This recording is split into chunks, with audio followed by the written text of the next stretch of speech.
Bismillahirrahmanirrahim. Assalamualaikum warahmatullahi wabarakatuh.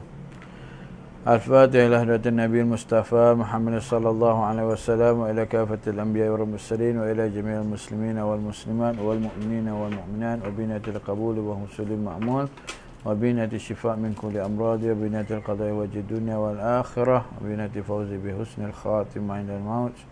Syarillahumul Fatihah. A'udzu billahi minasyaitonir rajim. Bismillahirrahmanirrahim. Alhamdulillahirabbil alamin arrahmanir rahim maliki yaumiddin. Iyyaka na'budu wa iyyaka nasta'in. Ihdinas siratal mustaqim, siratal ladzina an'amta 'alaihim ghairil maghdubi 'alaihim waladdallin. Amin. Rabbi shrah li sadri wa yassir li amri wahlul 'uqdatam min lisani yafqahu qawli. Subhanaka la 'ilma lana illa ma 'allamtana innaka antal alimul hakim.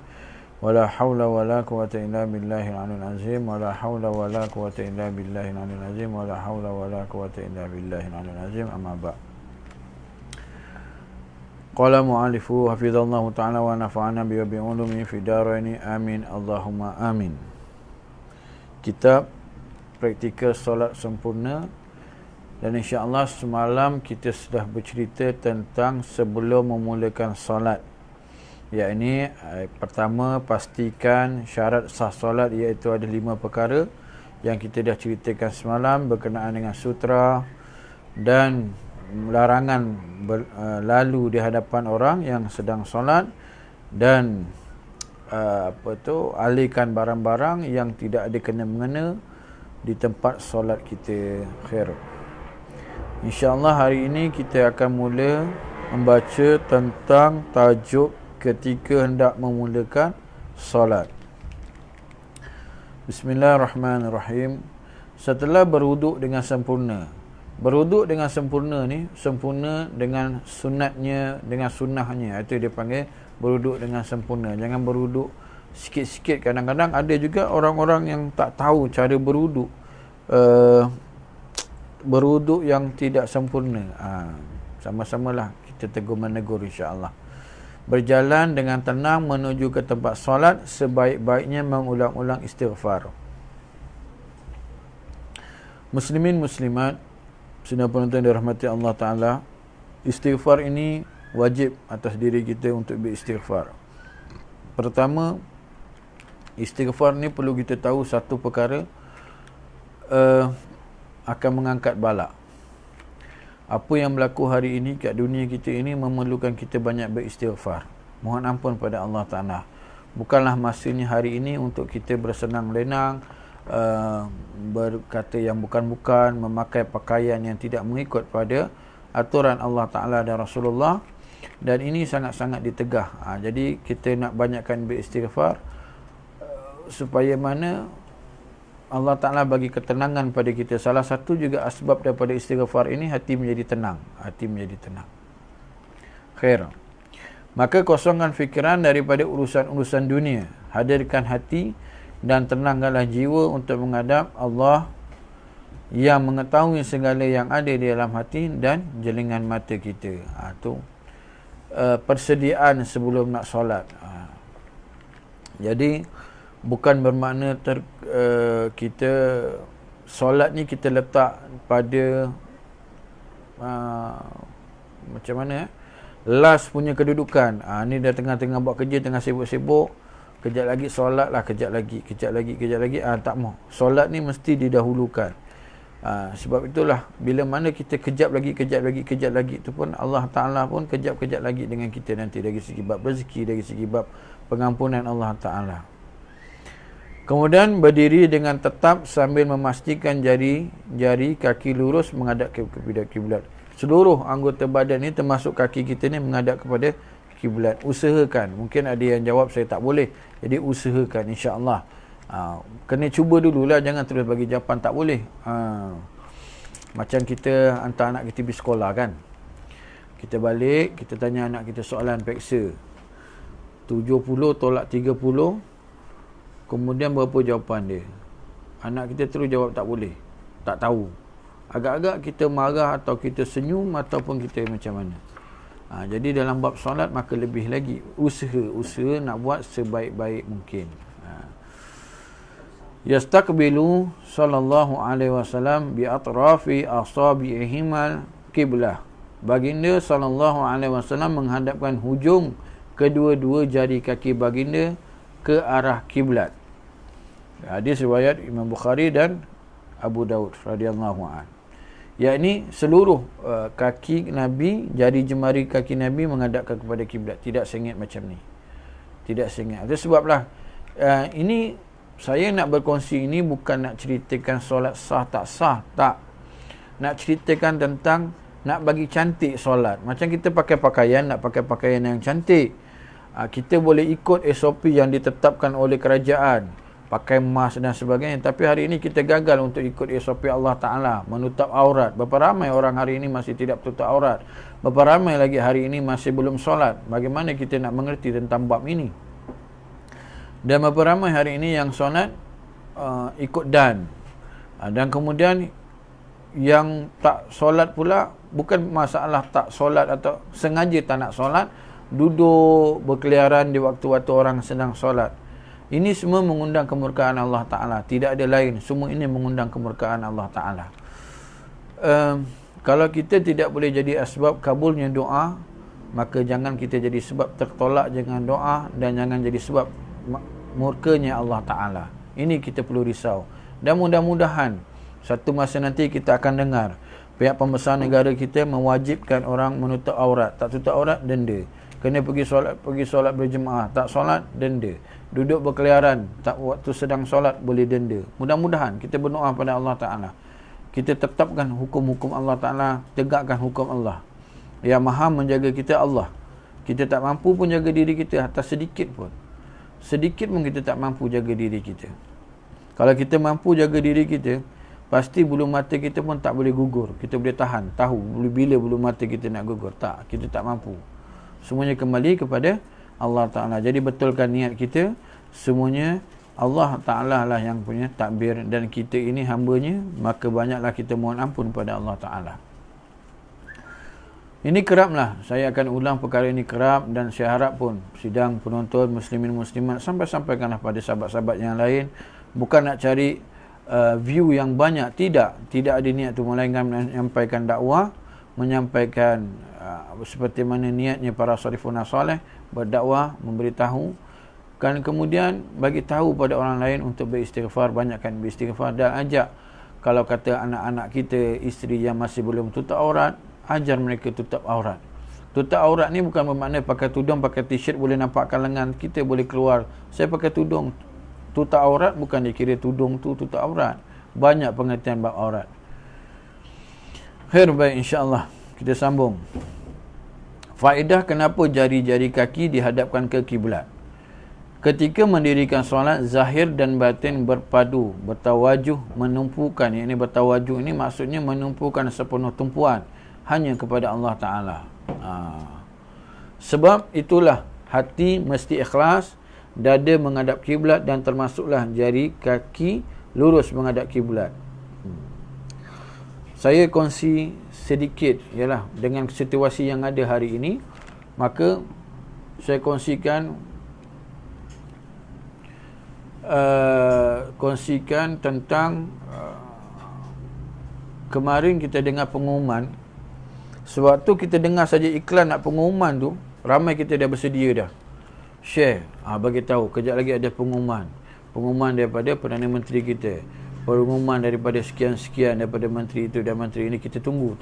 Jadi kenapa dalam bab solat kita gagal untuk tunggu? Begitu juga kalau dalam solat berjemaah. Kadang-kadang kita tengok di masjid-masjid ketika imam habis saja memberi salam, ramai yang bangkit, macam tak ada masa langsung nak beristighfar pada Allah Ta'ala, tak ada masa langsung untuk nak mengaminkan doa, yang mana waktu itu perkumpulan yang ramai. Sibuk sangat ke kita yang sampai kita tidak boleh luangkan masa hanya dalam, tidak sampai pun 15 minit, sekejap saja. Tapi kita boleh tunggu pengumuman demi pengumuman, kita tunggu nak dengar. Khususnya kalau pengumuman belanjawan, lagi lama kita boleh tunggu. Tapi dalam bab solat kita gagal. Jadi inilah kita muhasabah diri kita sebaik-baik mungkin.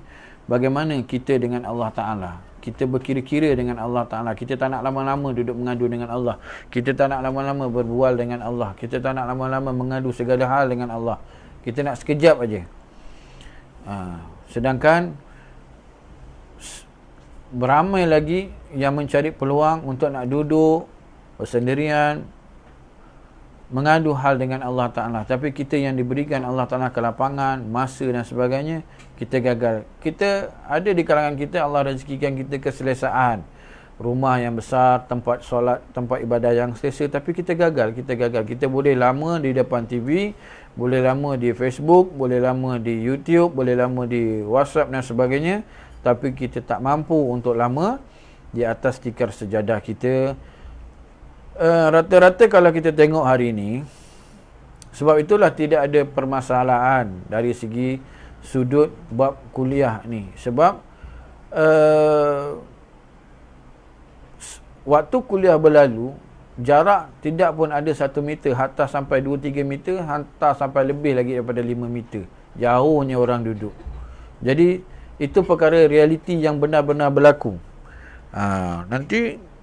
Jadi sepatutnya perkara itu tidak boleh berlaku. Kita perlu dekat, duduk dan hadir ramai untuk solat berjemaah. Mohon ampun pada Allah Ta'ala. Mudah-mudahanlah kita mohon pada pembesar-pembesar negara kita, pembesar-pembesar agama kita, adakan satu ketetapan yang khas dalam bab-bab solat ini. Adakan hukuman. Tak salah pun, bukan salah. Tak salah, boleh buat. Baik. Kenapa jari jemari ini menghadap kiblat? Ya, seperti yang saya kata tadi itu, untuk menumpukan sepenuh tumpuan kepada Allah Ta'ala. Sebab itulah sebelum nak solat, persediaan sebelum nak solat tu kena ada. Tak boleh terkocor-kocor, tergopoh-gopoh, tak. Kena tenang, baru jalankan solat. Tenang.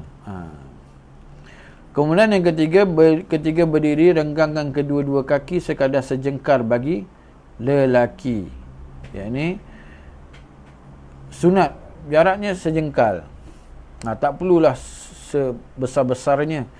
Dia yang mudah-mudahnya dari paras pinggul ini sampai kepada kaki. Itu jarak yang mudah bagi lelaki lah. Sebab waktu nak duduk tasyahud akhir nanti, mudah untuk kita silangkan kaki kita nanti. Kemudian bagi perempuan, kedua-dua kaki hendaklah dirapatkan. Inilah simboliknya dalam solat. Kalau dalam solat pun kaki dah dapat, apatah lagi di luar solat. Maka jalan tu dengan sopan, pakaian tu. Sehingga kan kalau dalam solat ni kaki ni bergerak pun tak nampak. Bermakna langkah tu dijaga dengan tertib dan sebagainya. Mudah-mudahan Allah Ta'ala beri kita taufik dan hidayah untuk beramal, menegakkan agama Allah dengan sebenar-benarnya. Mohon kekuatan pada Allah Ta'ala.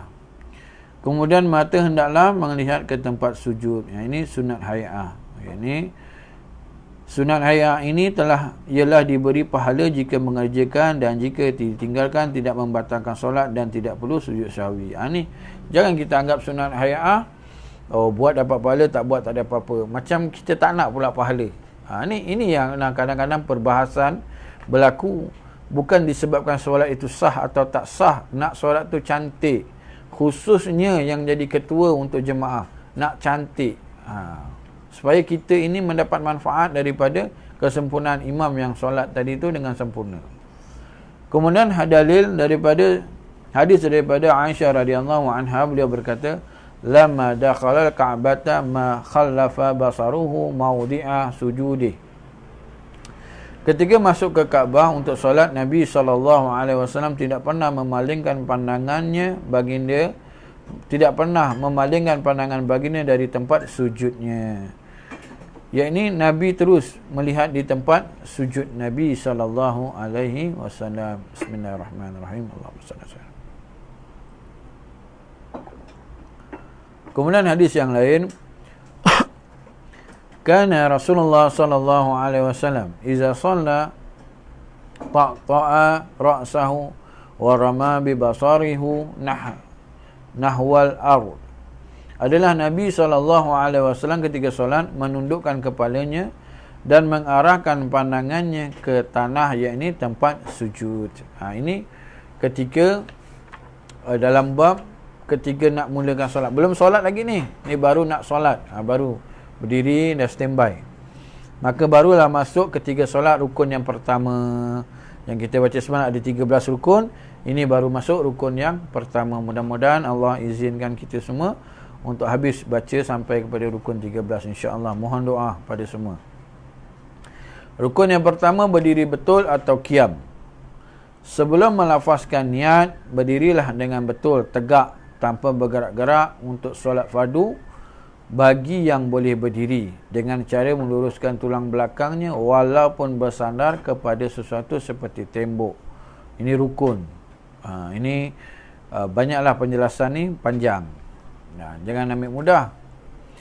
Allah Ta'ala berfirman dalam Al-Quran, Hafizu ala salawati wa salati wusta wa qumu lillahi qanitin. Peliharalah kamu segala solat fardu dan solat wusta, yakni asar, dan dirikanlah ia kepada Allah dengan penuh pengharapan. Mengharap pada Allah Ta'ala. Surah Al-Baqarah ayat 238. Mengharap pada Allah Ta'ala. Siapalah yang tidak mau berharap pada Allah Ta'ala? Ya Allah, ya Rasulullah.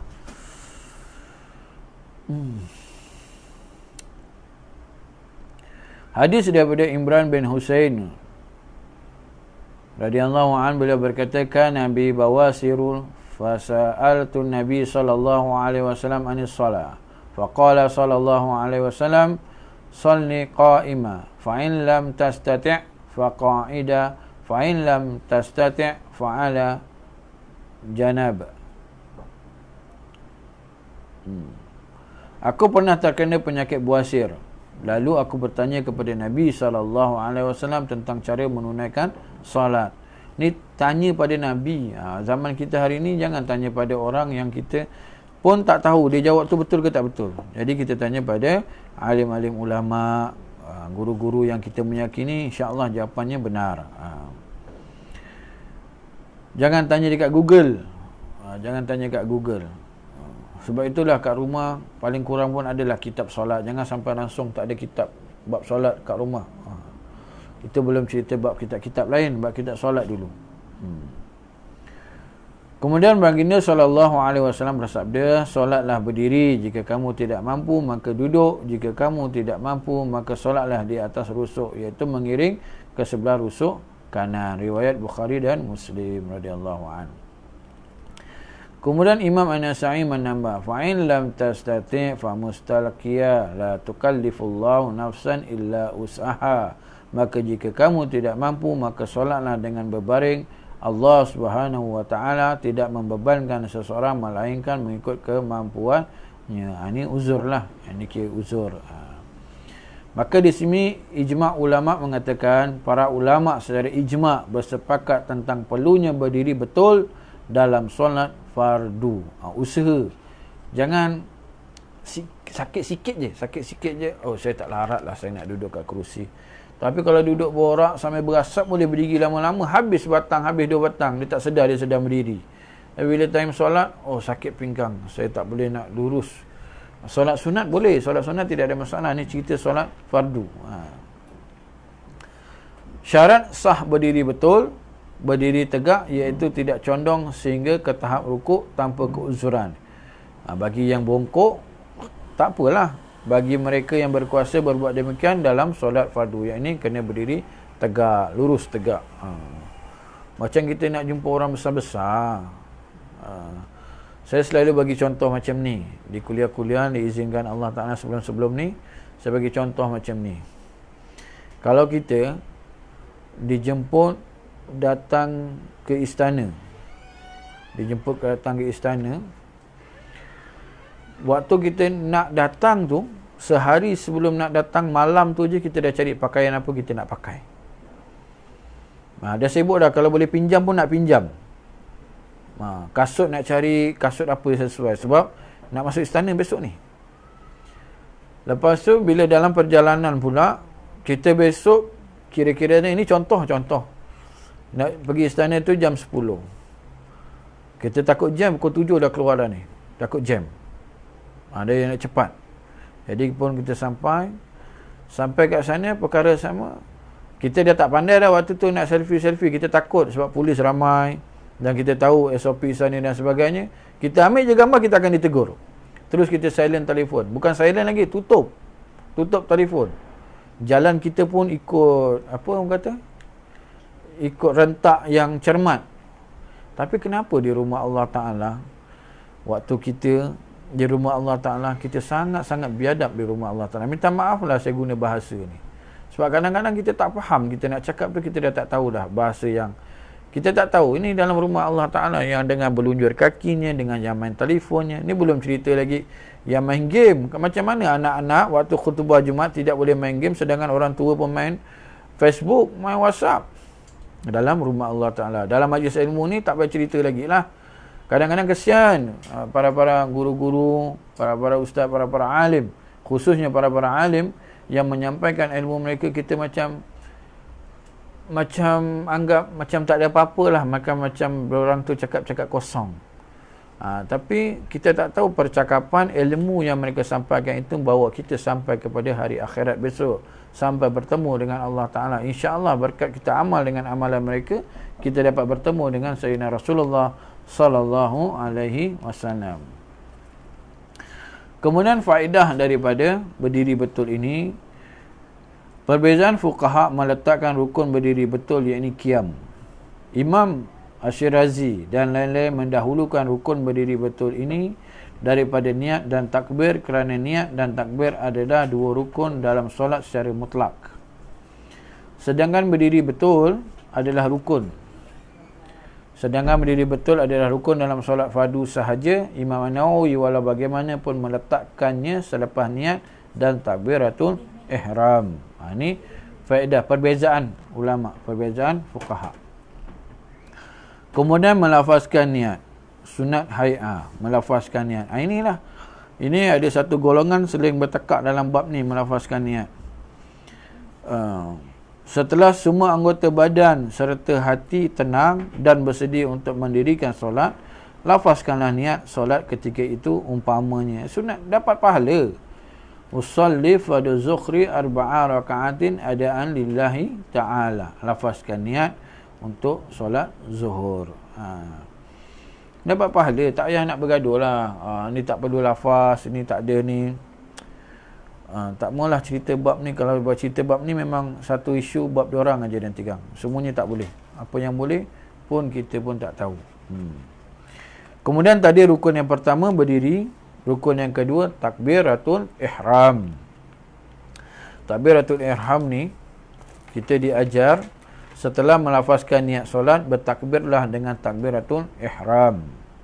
Disebut takbiratul ihram kerana setelah takbir itu ia mengharamkan ke atas seseorang itu daripada apa-apa yang dihalalkan kepadanya sebelum itu, termasuklah makan, minum, bercakap-cakap dan lain-lain, iaitu melafaz atau menyebut kalimah Allahu Akbar. Ini rukun.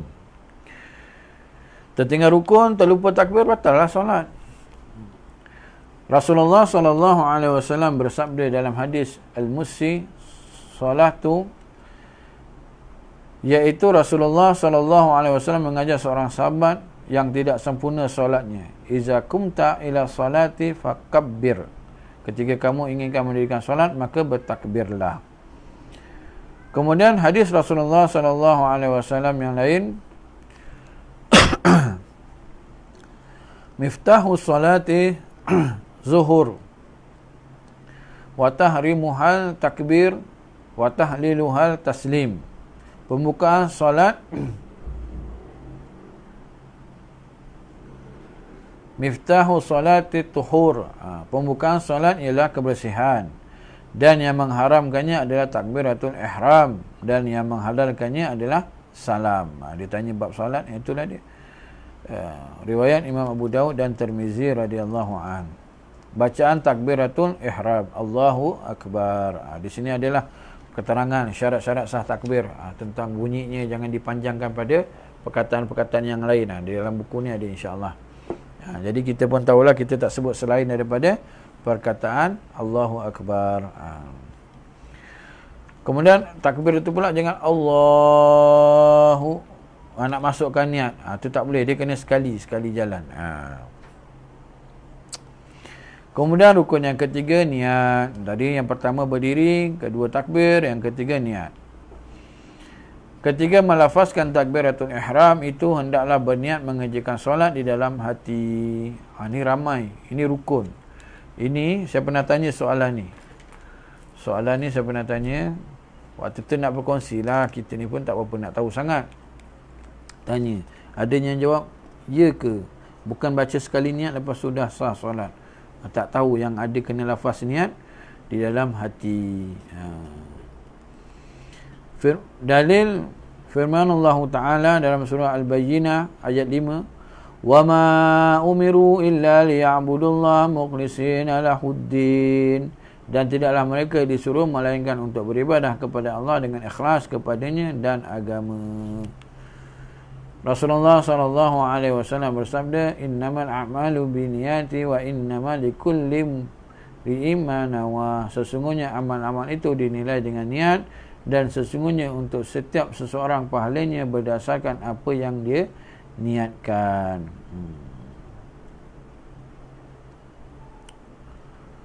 Niat ni penting. Apa pun kita hari ini niat kerana Allah Ta'ala. Semua perkara kita niat kerana Allah Ta'ala. Kalau tak pandai nak niat yang banyak-banyak, maka kita sebut kami berniat seperti niatnya para-para orang-orang soleh terdahulu. Para-para orang soleh, kerana kami berniat seperti mana niat-niat mereka. Kita berniat, kita tak tahu. Sebab itulah kena tukar perkataan tu. Kita jaga kita, Allah jaga kita. Saya mohon, tukar perkataan tu, tukar. Apa yang kita boleh jaga kita, kita tak boleh jaga kita. Gigi kita sakit je kita dah mengamuk semacam lah. Baru kita sebut Allah sakitnya, Allah sakitnya. Tu. Maka ijma' ulama' mengatakan perlunya niat dalam solat dan ibadah umum. Maksud ibadah umum ini adalah tujuannya untuk membezakan ibadah dengan adat. Kedua, membezakan ibadah sama ada fardu, sunat atau nazar. Dan yang ketiga, membezakan jenis-jenis ibadah sama ada solat subuh, zuhur dan asar. Kemudian dalam bab niat ini, rukun yang ketiga ini, syarat-syarat sah niat hendaklah dilakukan dengan hati. Maknanya lafaz disebut. Hati ni waktu kita berdiri tu kita lafaz. Kemudian waktu kita angkat takbir, kita niat dalam hati. Berniat ketika takbiratul ihram, iaitu menghadirkan niat bermula dari huruf alif. Allah. Itu yang kadang-kadang waktu takbir ni macam-macam gaya ada. Ada yang bersilat. Saya pernah jumpa macam ni. Saya tunjuk contoh. Yang saya pernah jumpa, Allah. Dia tarik sampai bar. Pun tak jadi lagi, jatuh lagi, tak jadi. Kesian. Ketika itu kita pun susahlah, kita ada kat sebelah dia. Ada sekali tu kita berada di belakang seorang sampai imam dah rukuk, dia belum selesai takbir lagi.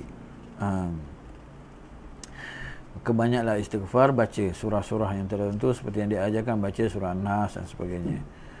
Pasal was-was ni kita permainan hati, permainan kita yang rosak, kita yang rosakkan benda tu.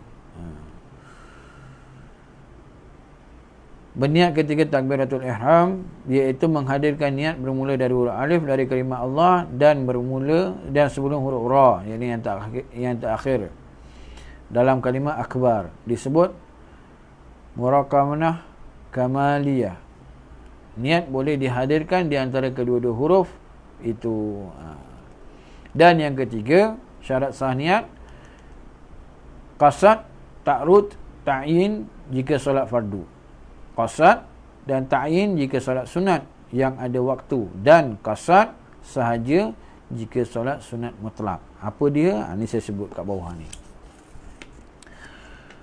Maksud niat ialah gerak hati sendiri untuk melakukan sesuatu bersama-sama dengan perbuatannya, dan perbuatannya itu bukan dilakukan dengan secara terpaksa.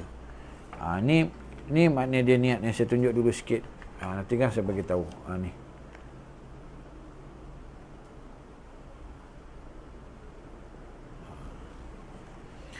Istilah qasad.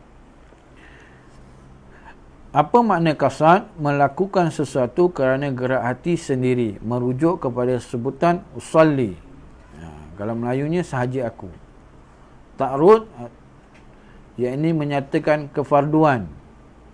Fardu apa? Usalli fardu, merujuk dengan sebutan fardu. Ta'yin, menentukan solat. Fardu apa? Subuh, zuhur, asar, maghrib, isyak. Maka sebut salah satu waktunya. Maka ini adalah makna qasad, ta'rud dan ta'yin. Wajib dan sunat dalam niat seperti ini. Wajib dan sunat dalam niat. Mana saya punya tukang bantu ni? Dia hikmat ni. Ni.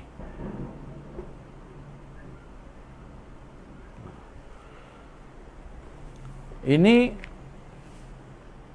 wajib dan sunat dalam niat. Sunat arba'a raka'atin adaan ma'muman lillahi ta'ala. 4 rakaat tunai menjadi makmum kerana Allah Ta'ala. Ini sunat. Yang wajib disebut qasad, ta'rud, ta'yin. Usalli fardu zuhri. Bukan bermakna sunat ni bila kita dengar sunat, oh tak payah baca lah. Bukan. Bacalah, dapatlah pahala penuh. Jadi ini nak ceritanya, tak susah niat ni. Tak susah niat. Jadi bila kita belajar, kita faham, oh senang je, penat bersilat selama ni, berpeluh-peluh, kesian. Kemudian qasad dan ta'yin dalam solat sunat. Qasad dan ta'yin dalam solat sunat pula. Untung siapa yang ada kelapangan, carilah buku ni, beli, baca sendiri. Sekali lagi, bukan nak promote, tapi benda baik saya beritahu lah, belilah, baca. Jenis solat sunat. Jenis solat sunat yang mempunyai waktu. Sebagai contoh, solat sunat rawatib qabliyah, iaitu sebelum dan ba'diyah, selepas solat fardu.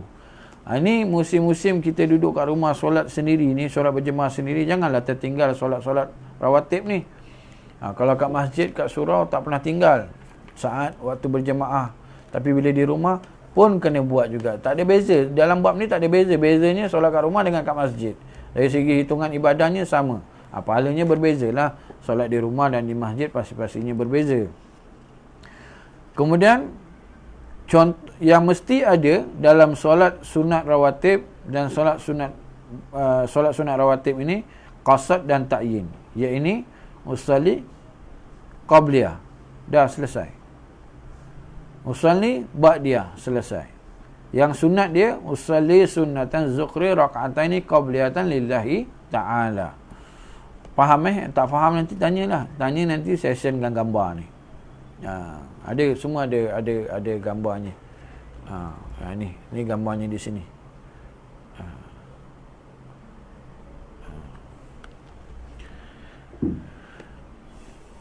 Kemudian solat sunat yang mempunyai sebab, solat minta hujan dan solat gerhana. Tidak wajib berniat sunat, tetapi sunat jika berniat sunat. Tidak wajib berniat sunat, tetapi sunat jika berniat sunat. Inilah yang kita nak. Kita tak ambil mudah. Ulama beramanah dalam ilmu mereka, menulis semua. Tak ada bagi shortcut. Dapat kat kita je kita nak shortcut. Boleh tak macam ulama ajarkan kita bab istighfar, penghulu istighfar, Allahumma anta rabbi la ilaha anta khalaqtani sampai habis. Kemudian kita tanya, ada tak istighfar yang pendek? Maksiat kita buat setiap saat, tapi kita minta istighfar yang pendek. Ya, benar, Allah Ta'ala Maha Pengampun, tapi mintalah ada kesungguhan untuk kita nak beramal. Begitu juga bab selawat. Bila diajarkan, bila nak selawat, nak amalan. Sebab itulah amalannya para ulama selalu pesan bila jumpa orang-orang alim, minta nasihat. Jangan minta amalan. Sebab takut-takut nanti kita tak beramal. Jadi minta nasihat. Jadi bila beri nasihat tu, ikutlah nasihat. Mereka memberi nasihat melihat pada diri kita. Itu keizinan yang Allah Ta'ala beri, kelebihan yang Allah Ta'ala beri pada mereka. Kemudian jenis solat sunat. Jenis solat sunat mutlak. Contoh, solat yang tidak punya waktu dan sebab semata-mata sunat sahaja. Mesti ada qasad. Yakni usalli raka'ataini lillahi ta'ala, penuh tu, maka dia perlu ada qasad je. Ini usalli. Tu nak bagi tahu mudahnya nak solat ni. Jadi tak adalah alasan untuk kita tinggal solat. Jangan tinggalkan solat. Tolong jangan tinggalkan solat. Tak ada tempat lain. Kita tak solat, neraka tunggu kita. Api neraka tu panas. Seringan-ringan azab di neraka itu dipakaikan kita dari capal ataupun terompah dari api neraka, yang mana ketika makan itu bergelegak otak.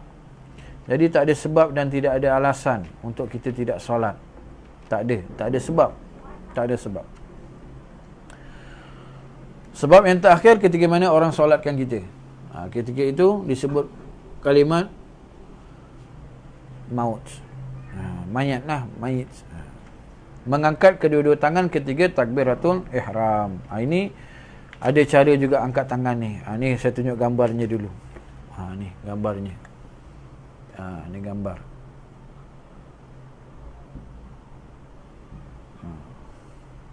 Jadi ni nak angkat tangan. Cerita sah tak sah, angkat tangan macam ni sah. Nak angkat tangan macam mana lagi? Macam ni. Macam ni. Tapi inilah yang diajarkan kita, diajarkan oleh guru-guru kita, diajarkan caranya, begitulah cara angkat takbir. Dan buatlah yang sebaik-baik mungkin. Bab ini takbir Allah, ni tak tegak macam ni, dibengkokkan sedikit, kadarnya Allahu Akbar, begitu. Caranya adalah tapak tangan selari dengan bahu dan hujung anak jari selari dengan cuping telinga sebelah atas, serta kedua-dua ibu jari selari dengan cuping telinga sebelah bawah. Kemudian turunkan kedua-dua dan letakkan di bawah dada dengan menggenggam tapak tangan kanan ke atas pergelangan tapak tangan kiri. Ni yang tunjuk tadilah kat buku tadi. Hadis daripada Malik bin Huwairits radhiyallahu anhu berkata, inna Rasulullah sallallahu alaihi wasallam kana idza kabbara rafa'a yadayhi hatta yuhaziya bihiman uzunai. Sesungguhnya Nabi sallallahu alaihi wasallam apabila bertakbir, baginda mengangkatkan kedua-dua tangannya sehingga selari dengan kedua-dua telinganya. Riwayat Muslim. Dah kita dengar macam ni, janganlah kita buat syok sendiri. Bila kita tegur, tak apa, sah juga. Tu saya cakap di awal-awal. Bukan kita cerita sah tak sah. Ceritanya, buatlah seperti mana yang Nabi ajarkan pada kita. Nanti orang tanya kita tak pernah tengok Nabi solat, macam mana kita tahu? Kita tengok orang alim solat. Ulama-ulama ajar kita. Imam Syafi'i rahimahullah ta'ala mengajarkan kepada kita. Ulama-ulama mengajarkan. Ini hadis daripada Imam Bukhari, hadis daripada Imam Muslim radhiyallahu anhu, semua mengajarkan kepada kita. Jadi tak payah nak berdalil-dalil, bertakwil. Kata orang kampung saya Melaka ni, bertakwil-takwil. Nak bertakwil. Nak tak nak. Cerita dia nak buat tak nak buat. Mudah. Dan dia tidak ada istilah tak nak buat. Dia kena buat. Dulu, saya ingat waktu kita sekolah kecil-kecil dulu solat berjemaah, ada tukang jaga dekat saf tu, dari Gulung. Orangnya masih hidup lagi dan sekarang ni ada sikit keuzuran. Kita doakan mudah-mudahan diberikan Allah kesihatan. Dia gulung sejadah. Haji Zamuri namanya. Haji Zamuri. Allahumma salli ala sayyidina. Dia gulung sejadah, nanti dia akan rotan. Dia akan sebat. Kalau kita solat tak betul. Solat tak betul. Itu seronok. Tapi sekarang hari ni tak boleh. Hari ni kita buat. Kejap lagi kan, selipar Tuan Haji hilang. Motor Tuan Haji tak ke mana dia parkingkan, kereta diguriskan ke mana, tayar pun tak ada angin. Ini zaman hari ni. Ketua-ketua masyarakat buatlah. Ketua-ketua masyarakat, ketua-ketua kampung, ketua-ketua apa ni, tak kisahlah, ahli parlimen ke apa ke, buatlah. Buat satu banner besar, solat berjemaah, solat, perintahkan, buat yang tentang rukun tu, kefarduan perintah Allah Ta'ala itu, taat perintah Allah, tutup aurat, tunjukkan gambar. Dan kita kena jadi contoh lah. Kena jadi contoh yang itu. Jangan kita suruh orang tutup aurat, maka kita pula kurang pula tutupnya. Kita kena jadi contoh. Kita kena bermula dulu. Buat besar-besar. Itu amanah. Amanah sebagai pemimpin. Memastikan seluruh di bawahnya menutup aurat. Ini ada disebutkan oleh Imam Abdul Haddad rahimahullah ta'ala di dalam kitab Nasihat Agama dan Wasiat Iman. Bismillahirrahmanirrahim. Saya rujuk sedikit. nasihat beliau yang mulia. Bismillahirrahmanirrahim.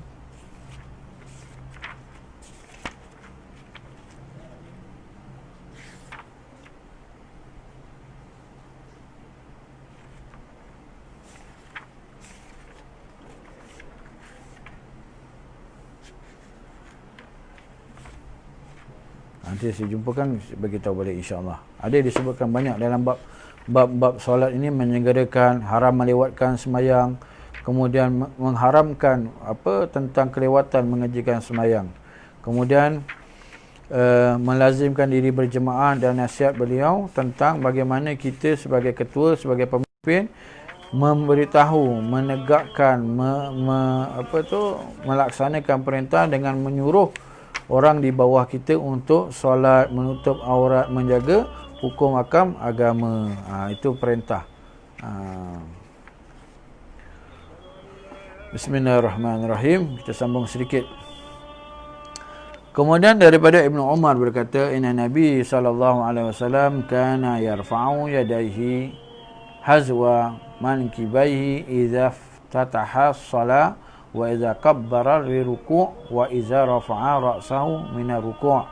Sesungguhnya Nabi SAW mengangkat kedua-dua tangannya selari dengan bahunya ketika mula solat, ketika bertakbir untuk rukuk, dan ketika mengangkatkan kepalanya daripada rukuk. Muttafaqun alaihi. Ini hadis riwayat Imam Bukhari dan Muslim. Ni contoh gambar.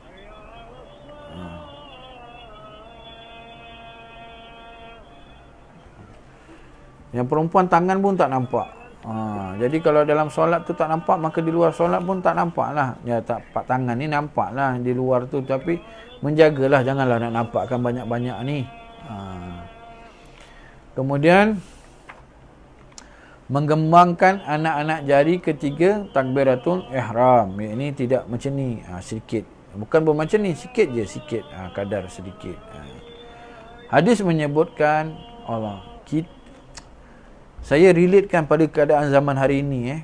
Hari ni kalau kita tak ikut SOP, tak pakai mask, tak pakai sanitizer, kan kita kena denda. Kalau polis datang nanti kita kena compound dan sebagainya. Takkan dalam bab solat pun kita tak boleh nak ikut yang benar-benar ni. SOP solat, SOP solat jaga betul-betul. Pasal SOP solat ni akan terus nanti dihisap Allah Ta'ala nanti. Penilaian tu berlaku ketika mana kita bertemu dengan Rabbul Jalil nanti di mahkamah Allah Ta'ala yang maha tinggi, yang maha agung. Kemudian hadis menyebutkan, kana Rasulullah SAW yarfa'uhuma mamduda tastal asabi'i la yufarriju bainahuma wa la yadumuha. Adalah Nabi SAW mengangkat kedua-dua tangannya dengan membuka jari-jari lurus ke atas, tidak menggenggamkan, menjarakkan jari-jarinya, dan tidak pula menggenggamkannya. Nabi tak genggamkan jari Nabi. Bila Nabi tak genggam, kita tak payah genggam lah, ikut.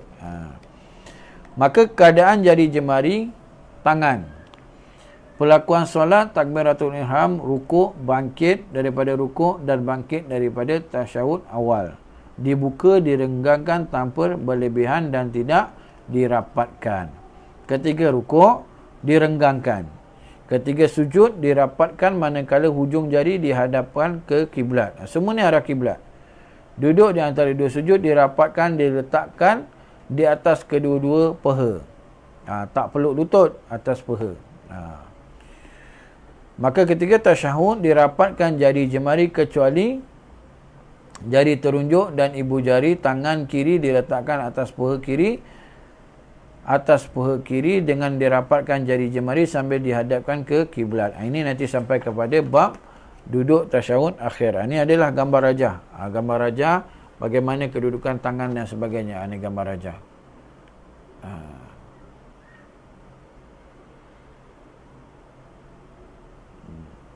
Mudah-mudahan lepas-lepas ni siapa yang nak ikut pengajian ni, muslimin muslimat, sedang penonton yang ikut pengajian, adalah kitab, boleh sama-sama kita tengok, berkongsi. Ada saya silap, boleh tegur, tak ada masalah, saya terima semua. Kemudian yang terakhir, nombor 7, tangan kanan memegang pergelangan tangan kiri 46, dan Ini 46 ni, ini nota kaki. Bukan saya nak sebut muka surat. Muka surat 39. Dan meletakkan kedua-duanya di bawah dada dan di atas pusat. Sunat hay'ah. Sunat lagi, dapat pahala lagi. Jadi ketiga guru kami Ustaz Muhadir Haji Zafizullah Ta'ala ceritakan tak ada istilah solat tangan macam ni. Kata beliau tak ada. Kalau ada beliau mintakan kongsikan dalil. Ni beliau mengatakan sendiri. Kalau ada bagi tahu. Tapi yang ada begini dan seterusnya lah, ada contohnya nanti. Dalil tangan kanan memegang pergelangan tangan kiri. Rasulullah sallallahu alaihi wasallam bersabda, "Kana yadhu'ul yumna ala zahri kaffihil yusra warus'il wasa'id." Adalah Nabi SAW meletakkan tangan kanannya atas punggung telapak tangan kiri dan pergelangan tangan dengan tangan kiri. Riwayat Abu Dawud, An-Nasa'i dan Ibnu Khuzaimah radhiyallahu anhu. Ini gambar raja. Senang. Ada. Terima kasih pada guru kita Ustaz Mahathir. Mudah-mudahan Allah Ta'ala berikan kekuatan, berikan kesihatan untuk menyampaikan lagi dakwah. Ini gambar.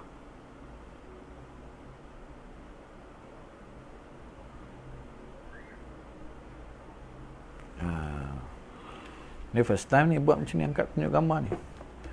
Keadaan jari dan tangan dan jari dibolehkan selepas takbiratul ihram mengikut mazhab Syafi'i rahimallahu taala. Ini mengikut mazhab Imam Syafi'i rahimallahu taala. Dan dalil meletakkan kedua-dua tangan di atas dada dan di atas pusat, hadis riwayat Ibnu Khuzaimah daripada Wa'il bin Hujr. Beliau berkata, "Sallatu ma'a Rasulillah sallallahu alaihi wasallam wa wada'a yadahu al-yumna ala badil yusra ala sadri." Aku telah bersolat bersama Rasulullah sallallahu alaihi wasallam dan baginda meletakkan tangan kanannya di atas tangan kirinya di bawah dadanya. Ini mengikut mazhab. Ini mengikut mazhab. Ini mengikut mazhab. Ini pada mazhabnya Imam Ahmad bin Hanbal, Imam Hanafi. Ini.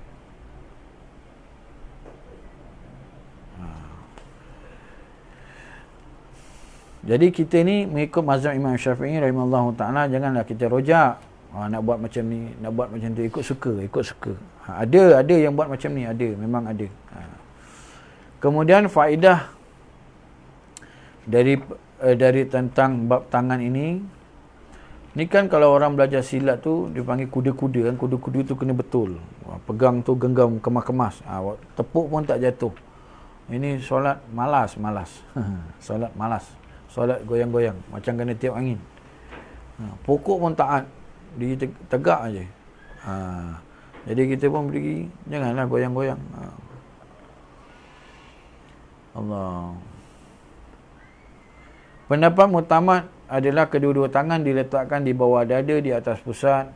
Di dalam Syarah Al-Muhazab disebutkan bahawa pendapat muktamad yang dipegang dalam mazhab Asy-Syafi'i rahimahullahu taala adalah tangan kanan yang menggenggam tangan kiri diturunkan ke bawah dada serentak selesai menyebut takbiratul ihram.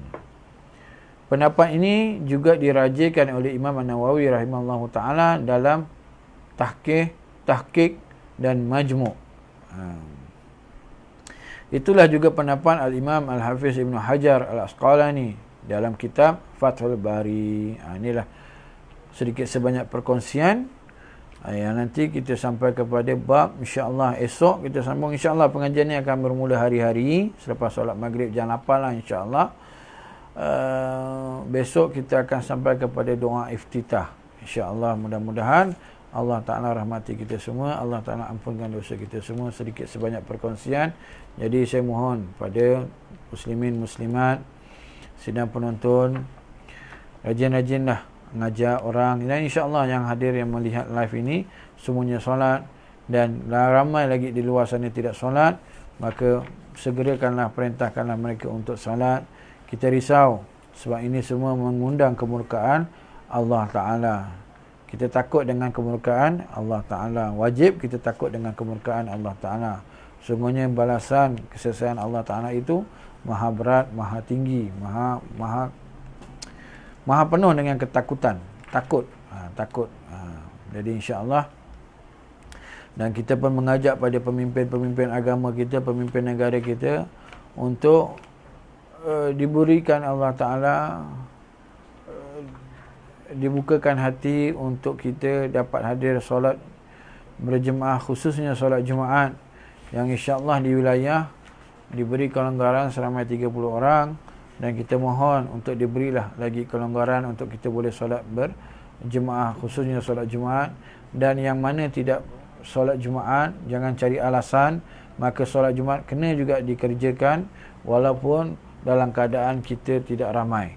Nanti insya-Allah esok saya kongsikan beberapa hal tentang bab solat Jumaat insya-Allah.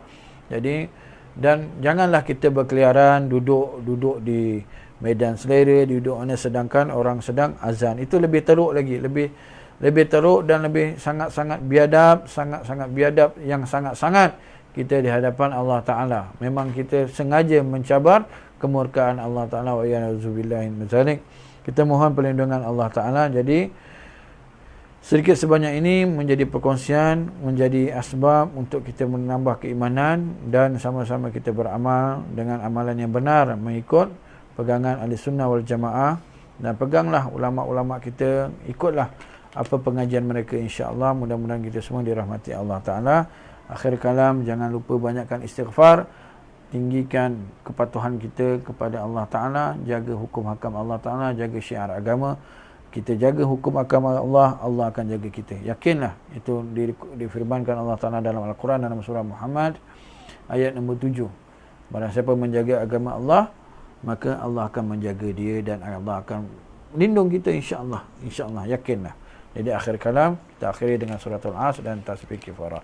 Bismillahirrahmanirrahim. Wal 'asri innal insana lafi khusr illa alladziina aamanu wa 'amilus shalihaati wa tawasaw bil haqqi wa tawasaw bis sabr. Subhanakallahumma wa bihamdika asyhadu an la ilaha illa anta astaghfiruka wa atubu ilaik. Azza wa billahi taufiq. Assalamualaikum warahmatullahi wabarakatuh.